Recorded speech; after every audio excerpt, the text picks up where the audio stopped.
Hey guys, Footy Manager TV here. Welcome to episode number 16 of my Manchester United FIFA 15 career modes. We've got another scout report here. Pablo Mosquera looks like a really good young attacking player. He's very tall. I'd imagine he'd be a striker, being 6'6". He'll be one of those target men types. So, he'll be by the looks of things anyway, he'll be a very good young prospect. And here, this guy I've been chasing for a while now, Hodjaniazov, the guy with really two long names. His first name and his second name are pretty long, but I feel as though right now I'm going to do a swap offer for Blackett with some money because he's a similar kind of player to Blackett. Both of them can play left back and centre back, but I feel this guy is a better prospect. Blackett, he doesn't really have good potential in the game. And also, confirming Winston Reid. For people who say he's not Manchester United quality, he's just signing for backup right now. So, don't worry about that. He is just going to be backup. I think he'll be a better backup than someone like a Jones or Smalling or something, as I maybe sign better centre-backs in the future. And I'm going to stall on the Tyler Blackett situation right now. You'll see that a couple of times because I want that deal to get done for Hodjaniazov. That's what I mean, the signing of Reid as well. For free. Don't forget it's for free. People may say it's like not Manchester United quality, but it's just a free signing for a centre-back that has good strength and good pace for a centre-back. So I'll take that any day of the week for a centre-back for free. Not too bad. And again, just stalling for Tyler Blackett because he's hopefully going to be part of the deal that will bring young Hodjaniazov into the club. We've got a player returning from the injury, and who is that? That's Rojo. Would love Rojo back into the squad, but as I was saying, Phil Jones is doing an okay job now, up to 80 overall. Started below that, I think 79, so he is continuing to develop, and I just want to say this is a shorter episode, just because my next two are a bit longer, so I felt those episodes will be more in depth and some more games playing. This is just going through the transfer period, so there's a lot more information and kind of stuff. So the next two episodes will be a bit longer, of course, maybe around that 15 minutes. We'll see how it goes. But Hernandez, I countered offer.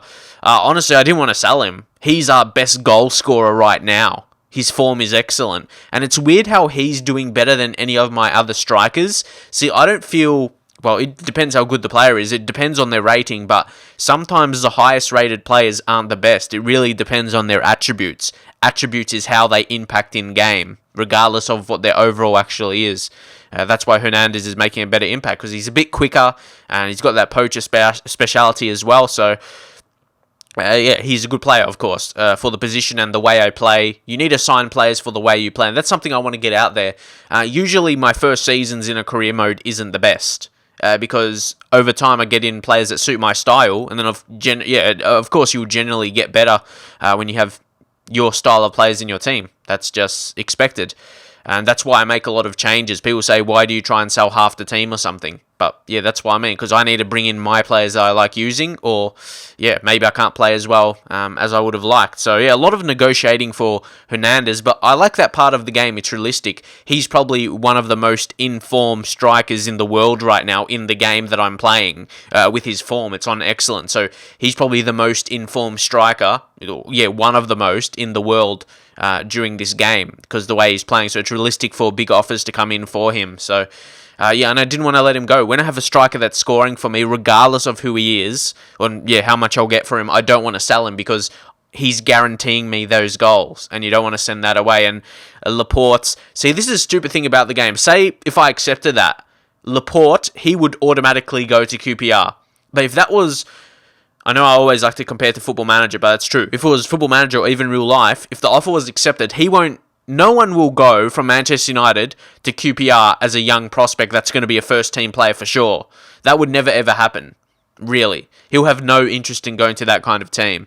So, that's another thing about FIFA Career Mode. Basically, when when the offer is accepted, the player, accepts the contract, well, they don't take into consideration the size of the team. Like, if they have the wage budget, they'll basically accept it. That's basically it. I know sometimes they can reject it, maybe they want a bit more, but when they get the money they want, they just go, regardless of the size of the team and what league they play in. That's something that needs to be fixed for mine. I'm glad Football Manager is coming out soon, because I really miss it. Honestly, I haven't played for maybe a month or so I can't wait to get back into that. Of course, I'll still be doing FIFA, but Football Manager will be very big. But here, Januzaj took the shot there, a bit lucky, rebounding off the post and then just landing to Hernandez. But that's just that thing again. Of course, we're in the FA Cup here, just trying to make an impact in this first game against Colchester, and he did that. Hernandez, he knows where the ball's going to go. He's just got the smarts about that, and he does it every single time, finds the back of the net. He's just too good. You can see De Gea getting pumped about that. He knows we want to go far in the FA Cup, maybe even win it. But Hernandez, that's his first, of course, in the first game in the FA Cup. It's really an expected win as well, so you can't get too excited about it. You just got to get the job done. And Hernandez, again, going to try a different one here. He's going to go for the curve, and he did that perfectly. Hernandez on the finesse. He's not even renowned for that, but he can do anything at this moment in time. Javier Hernandez, no one is stopping him. He can do anything right now. And like I said, he's not really renowned for those kind of shots, like curving it in or outside the box. But like I said, he can do anything right now.